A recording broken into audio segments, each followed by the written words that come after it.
everyone, welcome back to my channel. My name is Jenny.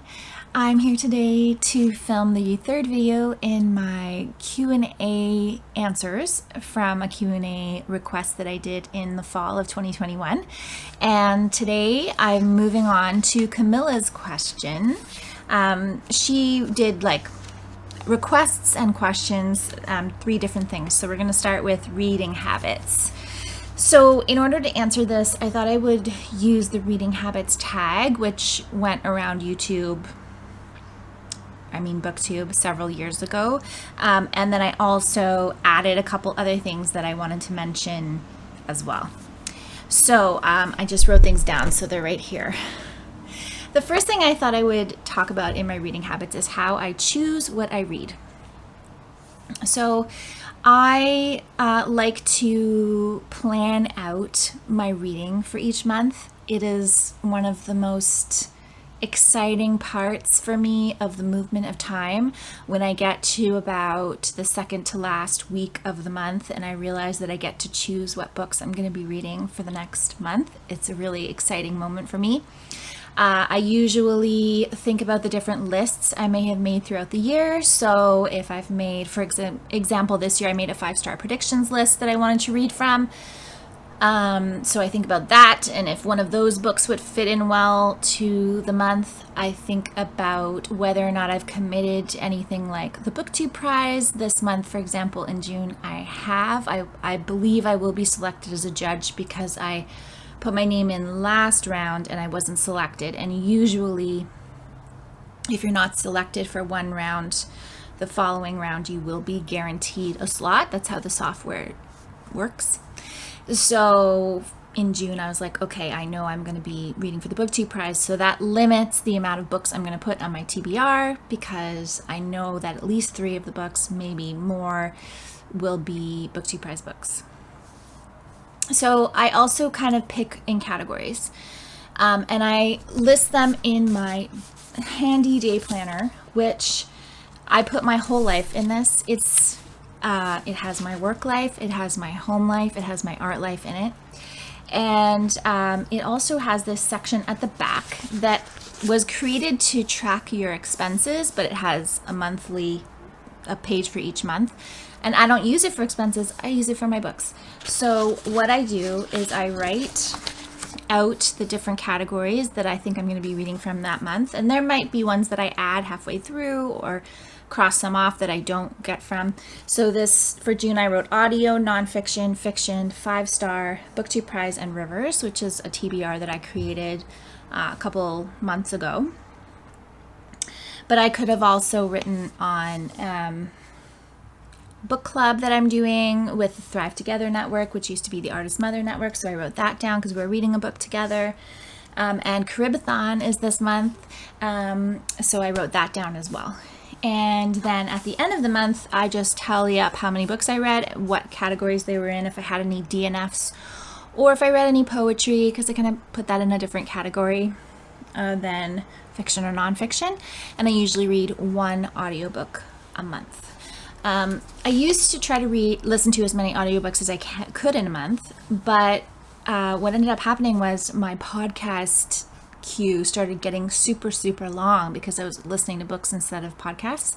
So now I try to listen to one a month, one book, and then listen to my podcasts and keep up to date on those. Okay, so I think that's pretty much how I choose. I usually look through my library list to pick what books I'm going to read in any given month.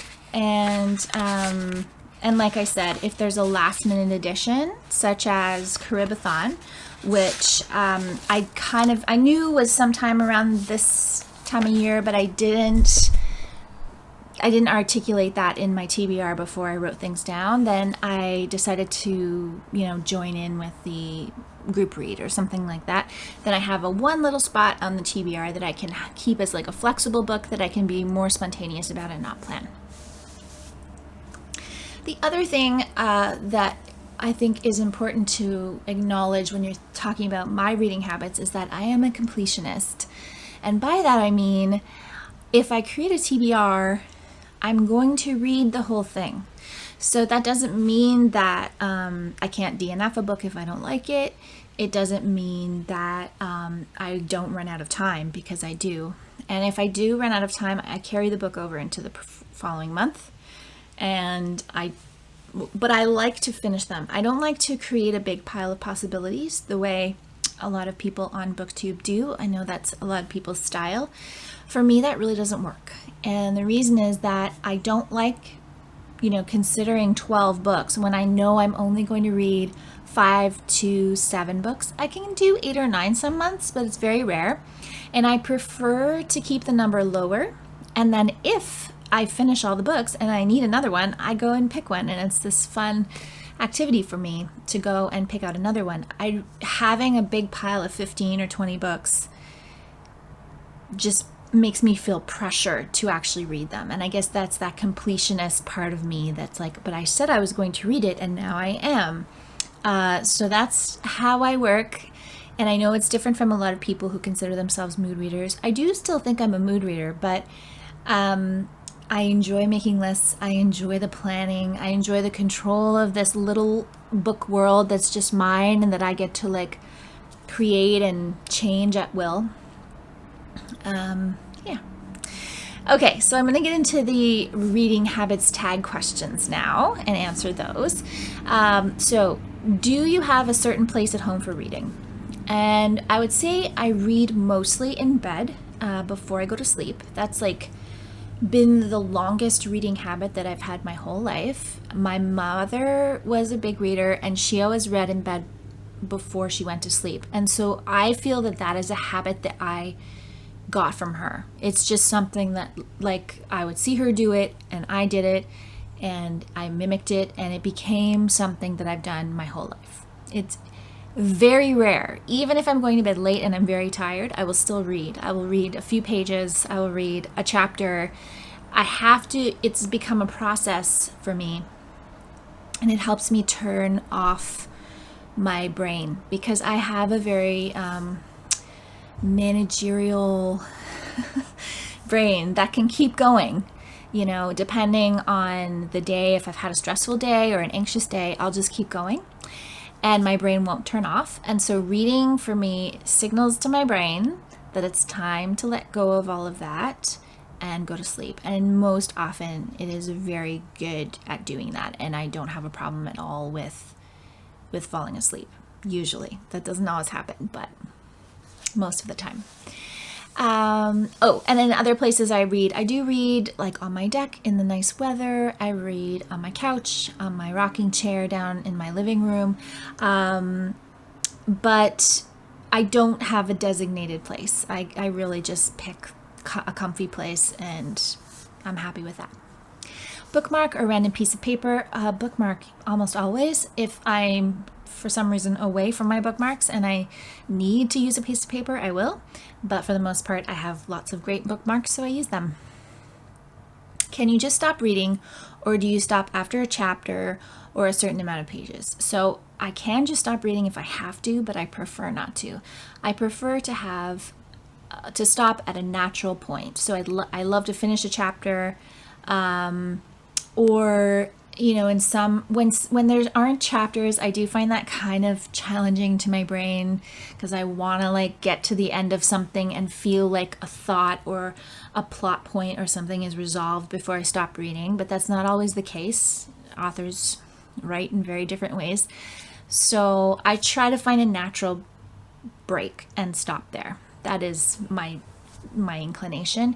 And the only time I break books down into certain numbers of pages to read is if I'm leading a book club read, or if I'm reading, if I have a deadline, if I'm judging for the BookTube Prize and I have to get a certain amount of pages read in order to get the book finished. I definitely did that when I read The Mirror and the Light by Hilary Mantel. I think I planned out the pages so that I knew you have to read this amount minimum per day to get it done in time. So, but otherwise I don't count the pages. Do you eat or drink while reading? I drink tea a lot, my second cup of tea in the morning, and I'll sit and read. That's one of my favorite things to do on a Sunday morning. And sometimes on a Friday evening, I'll have a nice beer or a drink, some alcoholic drink, something yummy, and I'll read while I'm having that. But that's pretty much it. I don't usually eat when I'm reading. I prefer to focus on eating. I'm not a huge, I might snack on something here or there, but for the most part, I'm not much for eating when I'm reading. Do you listen to music or watch TV while reading? No. If someone in my family has music on in the background, that's fine. I can still read. If someone in my family is watching TV or playing video games, and I'm in the room and I want to read, I just drown it out. But I would never consciously try to listen to music or watch TV while reading. To me, they're just different things. They require different amounts of attention and concentration, and I prefer to really focus on the book when I'm reading. Reading at home or everywhere? I would say 90% of my reading is done at home. The only time I read in other places is if I know I'm going to have some downtime somewhere, and so I might be at a doctor's appointment or a dentist appointment. My sons are in there and I don't have to do anything, so I just sit in the waiting room and read. Yeah, that's pretty much it. I do most of my reading at home. Although when I'm listening to audiobooks, I do listen to those audiobooks on my commute to work and back. So that is one area where audiobooks I mostly listen to in the car. It's mostly I'm doing, obviously that's the beauty of audiobooks. You can be doing something while listening to them. So that's the exception to that rule. One book at a time or several at once? I almost always am reading several at once. Several at once meaning one fiction and multiple nonfictions, or one fiction, a poetry, and a nonfiction, something like that. Exceptions to that could be sometimes I will listen to a fiction audiobook, and I can usually deal with listening to a fiction audiobook and reading a hard copy fiction book at the same time, because it's such a different narrator in your head, right, when you're listening to the narrator in an audiobook. So I find that the things don't get mixed up for me. Reading multiple fictions at the same time, I always end up getting more into one book than the other, and then the other one suffers because I'm more focused on this other narrative. So I try not to let them compete with each other and read them one at a time. But I do like contrasting poetry, because I'll read 2 or 3 poems and then I'll start my novel. And short stories as well. I have read a collection of short stories at the same time as reading a novel, because I think they're different experiences for the most part, so I can also deal with that, but I would never do multiple fictions. And I would say the most books I have on the go are usually 4 to 5, but I would say 3 is usually my sweet spot. I do have one book on my TBR that I'm still reading, or that I've been reading for a year and a half, which is the shorter version of Virginia Woolf's Diary. And that one is just my slow read. So I'm not putting any pressure on myself to finish it in any sort of quick time. So that one has been on my TBR the longest right now. And it will be for probably at least till the end of the year. I don't know. We'll see. Reading out loud or in your head? I always read in my head. Except for when I'm reading out loud to my son Elliot. We read together still. He's 11 and he loves to be read to, so we will spend half an hour before he goes to bed reading together every other day or so, and we've been doing that since he was little. And I actually really enjoy reading out loud to people, especially with him, because we really engage in conversation about the plot and about things that are happening in the book.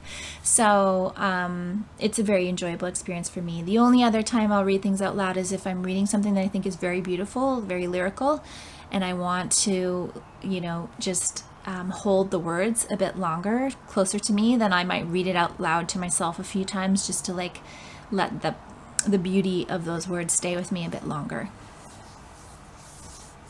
Do you read ahead or skip pages? Almost never. So if I don't enjoy a book, but I have to keep reading it, I might skip pages. If it's a book that I'm reading for research and something like a chapter doesn't pertain to something that I'm particularly interested in, I will skip that chapter. But I don't go and read. I know this is something my mom used to do when she was reading like really suspenseful books. She'd go read the last page to see, so that she could feel less anxious. But I don't really read suspenseful books. So, that hasn't been a problem for me in a long time. So if I want to really know what happens, I just increase my pace for reading the book. I don't skip ahead. Breaking the spine or keeping it like new, that's not really something I think about, to be honest. I read a lot of library books, so the condition of the books, and they're usually hardcover, so I don't really need to worry about the spine at all. And I see books as functional objects, things that are there to be read, and I don't think about them as precious objects that have to be pristine. I think that's it's just not something that I feel needs to happen with my books. So I don't really think about the spine. Whether or not it's broken doesn't make a difference to me. And do you write in your books is the final question. And yes, I do. If I own them, I write in them from time to time. So I usually underline. I rarely put anything in the margins, notes or anything. I tend to write that in a notebook separately and then indicate which page the quote or something that I took came from. It's not a way that I like to look at my books, if that makes sense. To see small words in a margin, it just looks very cluttered to me, and I'd rather have a separate book that I've written things in if I need to than look in the actual book. But I have underlined passages in some books. I've just started doing that more recently, actually, because I see the benefit of it. When you own the book, you can just go through and like find the quote much easier, rather than copying it out into the notebook as I have done previously. So yeah, that's the way I deal with writing in books. So in terms of any other reading habits that I have, I can't think of any others that I didn't address here, but if there was one that you were wondering about in particular, please leave a comment down below and I will endeavor to answer that. Thank you so much for Camilla for this question, and I will be getting to the other two that you included in future videos. Thank you all so much for watching. Have a great day.